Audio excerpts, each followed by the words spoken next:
Assalamualaikum warahmatullahi wabarakatuh. Waalaikumsalam warahmatullahi wabarakatuh. Halo Sobat Pemilih di seluruh Pamekasan, selamat datang di podcast KPU Kabupaten Pamekasan, Capih Merah, cara bijak melayani rakyat. Podcast kali ini mengangkat tema menjaga integritas, menggerakkan partisipasi, bedah tugas Kasubag Parmas dan SDM di KPU Kabupaten Pamekasan. Nah, kalau kita bicara soal pemilu, biasanya sobat pemilih itu cuma ingat soal TPS dan surat suara. Tapi pernah gak sih sobat penasaran siapa sih sosok di balik layar yang sibuk ngurusin petugas di tingkat desa, tingkat kecamatan, bahkan di tingkat TPS? Gimana caranya ngajak masyarakat buat gak golput? Hari ini saya nggak sendirian, kita kedatangan tamu narasumber. Di depan saya sudah hadir sosok dapur KPU Pamekasan, ada Pak Yuda. Halo Pak Yuda. Halo Bapak Mamang. Pak, sebelum kita bongkar rahasia dapur KPU, mungkin bisa disapa dulu sobat pemilih dan bisa memperkenalkan profil Bapak, latar belakang Bapak sebelumnya itu seperti apa? Baik Bapak Mamang, terima kasih. Assalamualaikum warahmatullahi wabarakatuh. Sobat pemilih dimanapun berada. Saya akan memperkenalkan dulu sebelum kita memulai podcast pada pagi hari ini. Nama saya Yuda, terus pendidikan di S1 jurusan Teknik dan Manajemen Industri di UPN Veteran Surabaya. Baik Pak. Terus jabatan pada saat ini saya mengemban di Kepala Subbagian Partisipasi Masyarakat dan Sumber Daya Manusia atau disingkat dengan Kasubag Parmas dan SDM. Begitu Bapak Oh Mamang. baik Pak. Berarti SDM ini yang menangani kepegawaian Pak ya? Betul sekali Bapak Mamang. Di mana teman-teman sekretariat itu kita yang membina atau mengevaluasi terkait kinerjanya. Begitu Bapak Mamang. Wah, menarik banget nih Pak Yuda. Pak Yuda ini kan sekarang lagi menjabat sebagai Kasubag Parmas dan SDM. Tentunya jabatan ini bukan 1-2 hari langsung ada jabatan Pak ya. Nah, perjalanan karir seorang Pak Yuda ini seperti apa? Bisa diceritakan latar belakangnya apa sebelum kerja di KPU ini? Kerja di mana? Apa kuliah langsung kerja di KPU itu seperti apa? Seperti apa Pak? Bisa dijelaskan? Baik Pak Mamang, saya akan menceritakan sejarah singkat sehingga saya mengabdi di KPU Kabupaten Pamekasan. Baik. Ceritanya panjang sekali Pak Mamang ya. Ya. Begitu saya lulus kuliah tahun 1999, saya berkeinginan untuk bekerja di perusahaan swasta. Berarti di wira swasta. Betul-betul. Tapi 1 tahun sebelum wisuda, Pak Mamang ya, kebetulan negara ini lagi dilanda musibah krisis moneter, sehingga pada saat-saat itu banyak perusahaan swasta yang gulung tikar Pak Mamang, istilahnya gitu ya. Artinya banyak PHK. Banyak PHK, banyak pengurangan tenaga kerja. Sehingga untuk mencari pekerjaan pada saat itu sulitnya luar biasa Bapak Mamang ya. Baik. Nah, akhirnya saya putuskan untuk pulang kampung Dari Surabaya pulang ke kampung ke Pamekasan. Pamekasan. Ya. Di situ saya bekerja mandiri Pak Mamang dengan usaha sewa mobil atau rental gitu Pak Mamang ya. Rental mobil kalau Ya, sekarang rental mobil. rental mobil. Pada saat itu untuk usaha rental mobil saat itu memang sedikit Pak Mamang, sehingga untuk gimana ya, untuk hasil itu sangat menjanjikan gitu Pak Mamang ya. Oh baik Pak. Dengan berjalannya waktu pada tahun 2023 saya sering dipakai lembaga KPU untuk acara kegiatan di luar Pamekasan atau di provinsi, semacam rakor itu. Mobil sewaan saya itu Pak Mamang ya. Berarti dulu KPU mungkin awal mula terbentuknya KPU kan mungkin pegawainya masih kurang mungkin Pak ya? Masih kurang, termasuk sarana mobil itu masih bukan tidak tersedia, kurang istilahnya kurang kurang mungkin Kurang memang ya, mencukupi. kurang mencukupi. Jadi lembaga KPU itu sering memakai sewa mobil saya. Sewa mobil Iya. beserta supirnya. Beserta supirnya saya sendiri Beserta yang Bapak. nyupiri. Ya, saya sendiri yang nyupiri. Untuk selanjutnya, setiap kegiatan itu saya sering komunikasi intens dengan bapak-bapak komisioner dulu, ya, Pimpinan. pimpinan KPU, dan akhirnya jodoh saya baru ketemu di KPU itu Pak Bambang ya. Jadi terus bekerja di KPU dari tahun berapa Pak? Tahun 2004 saya waktu itu dipanggil oleh pimpinan salah satu komisioner untuk mengabdi di KPU Pak Bambang ya. Di 2004 2004 sampai ya. sekarang 2026 hampir 26 tahun Pak. Betul sekali Pak Bambang. Nah, semenjak itu saya sudah menjadi keluarga besar KPU Kabupaten Pamekasan. Ya. Baik. Itu cerita singkatnya. Terus dengan berjalannya waktu saya diangkat PNS tahun 2014. 2014. Di situ saya sempat juga menjadi staf Rendatin. Bukan Rendatin dulu, waktu program dan data. Saya memegang di admin Sidali pernah. Terus sistem yang mengurusi data pemilih. Data pemilih betul Pak Mamang. Terus di staf teknis juga pernah Pak Mamang ya. Tahun 2002 saya diberi amanat untuk menjabat kepala subbagian hukum dan SDM. Terus di 2023 ada perubahan nomenklatur struktur organisasi, saya menjabat sebagai Kasubag Parmas dan SDM hingga pada saat ini. Sampai sekarang ya.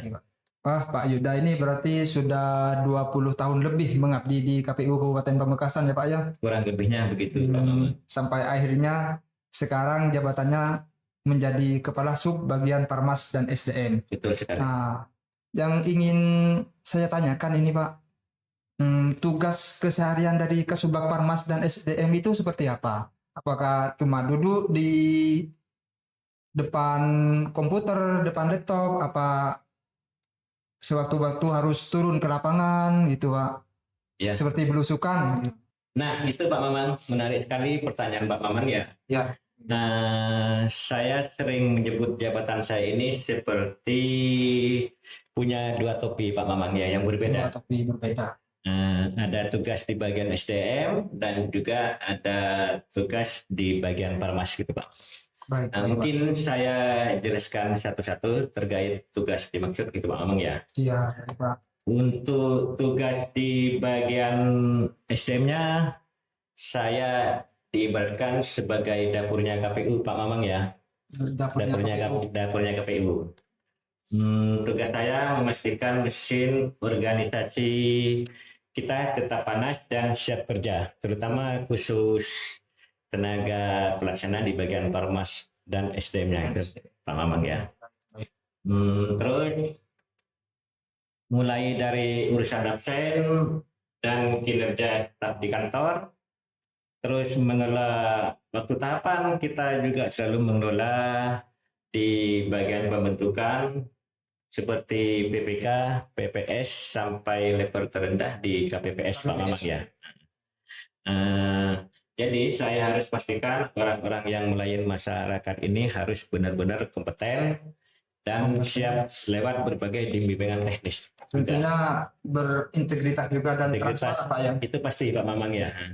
Terus yang kedua di bagian Parmasnya partisipasi masyarakat. Kalau itu tadi kita sebut SDM itu dapurnya, untuk di Parmasnya sendiri di panggungnya itu Pak. Panggungnya berarti panggung mengenalkan. Iya, panggung itu istilahnya ya di lapangannya itu Pak Mamang ya. Tugas saya adalah merangkul masyarakat.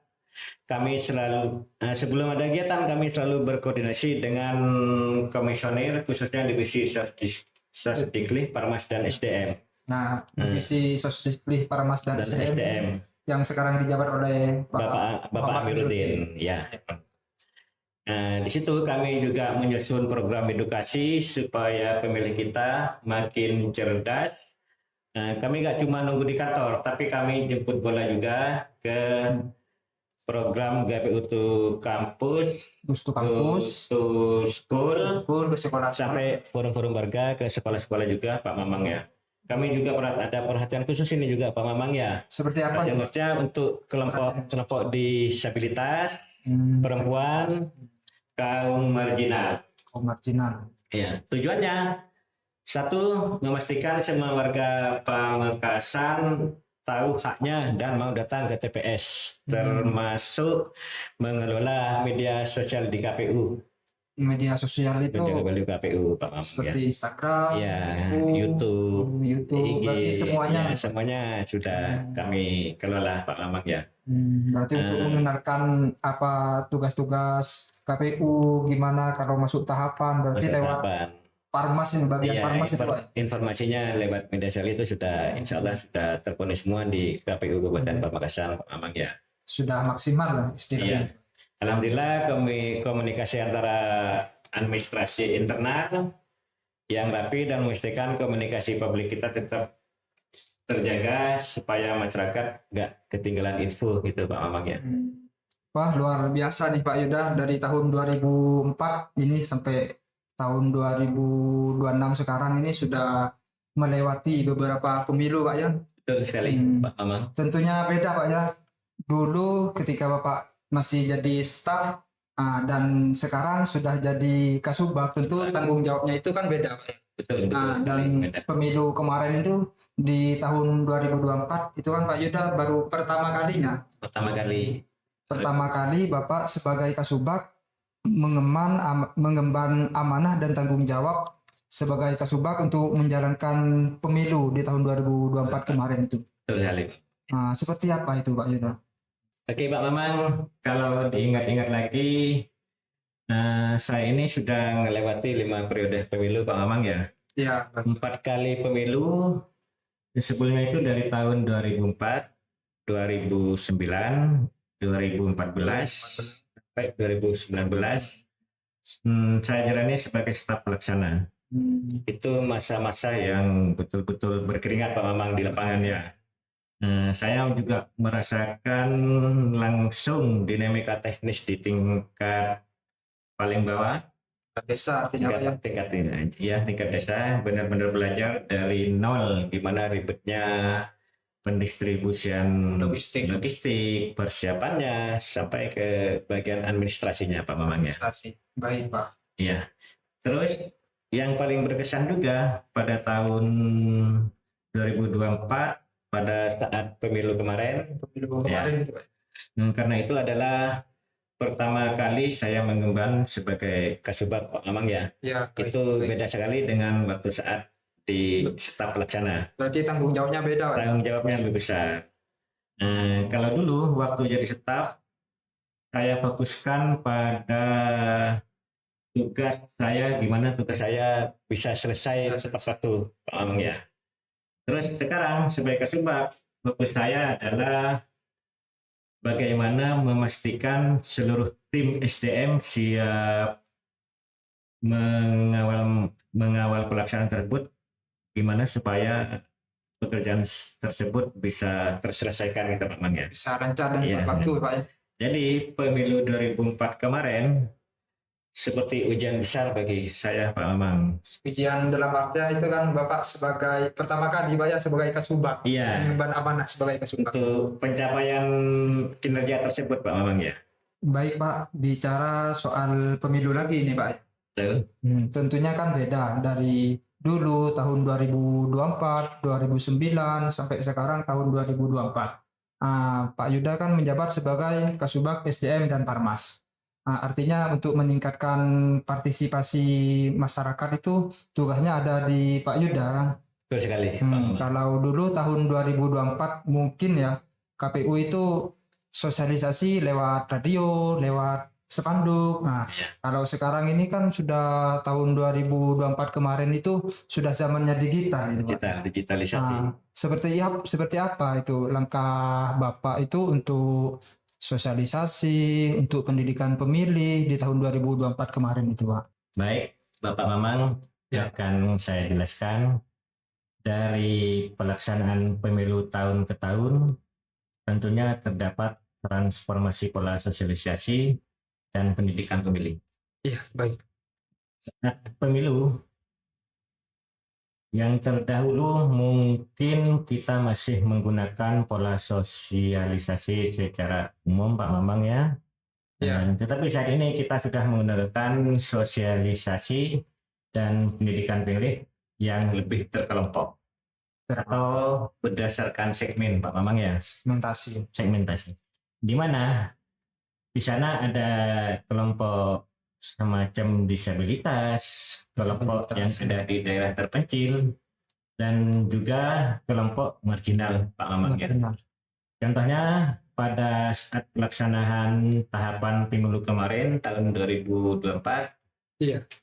KPU secara aktif bersama-sama dengan Badan Ekspor, terutama KPK dan PPS, memang kita memberikan pendidikan pemilih tersebut langsung pada kelompok-kelompok.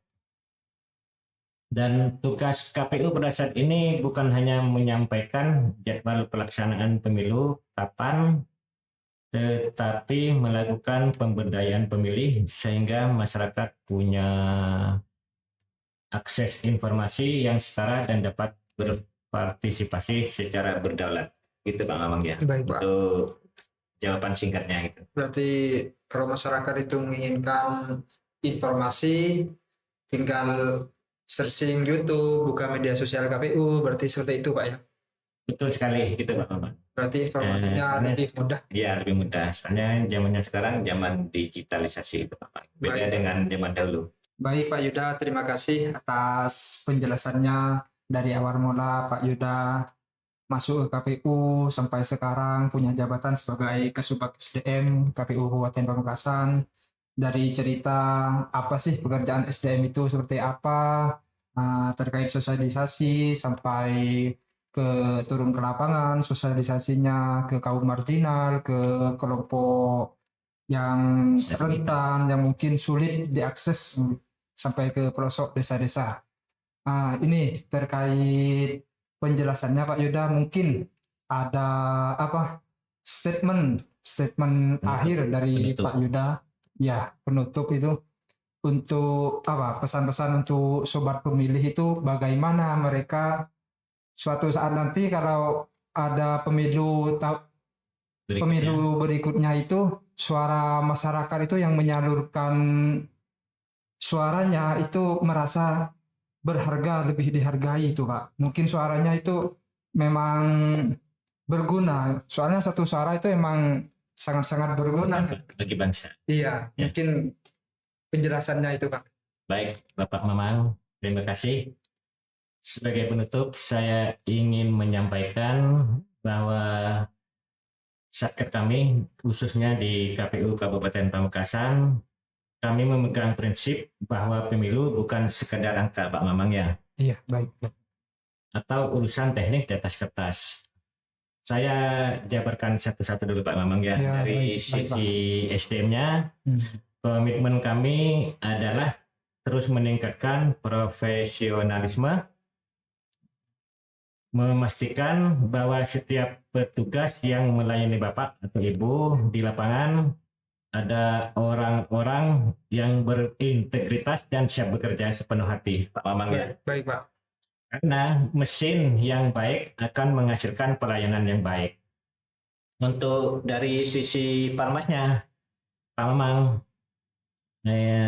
Parmas atau partisipasi masyarakat, kami ingin menegaskan bahwa KPU hadir untuk semua, Pak Mamang. Semua kalangan. Ya, semua kalangan. Tidak ada diskriminasi yang ada di pusat maupun ada di pelosok-pelosok, Pak Mamang ya.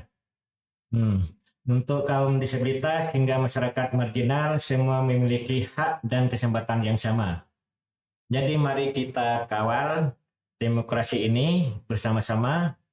Kami di KPU Pamekasan siap melayani dengan bijak karena sesuai tagline kami, KPU melayani. Gitu, Pak. Luar biasa nih Pak Yuda dalam menjalankan tugas kesehariannya. Mesinnya siap, rakyatnya cerdas, demokrasinya berkualitas. Terima kasih banyak Pak Yuda atas ilmunya, atas sharing-sharingnya. Sama-sama. Baik. Baik sobat pemilih, itulah obrolan kita di podcast kali ini Capih Merah. Semoga bermanfaat dan makin membuka wawasan teman pemilih.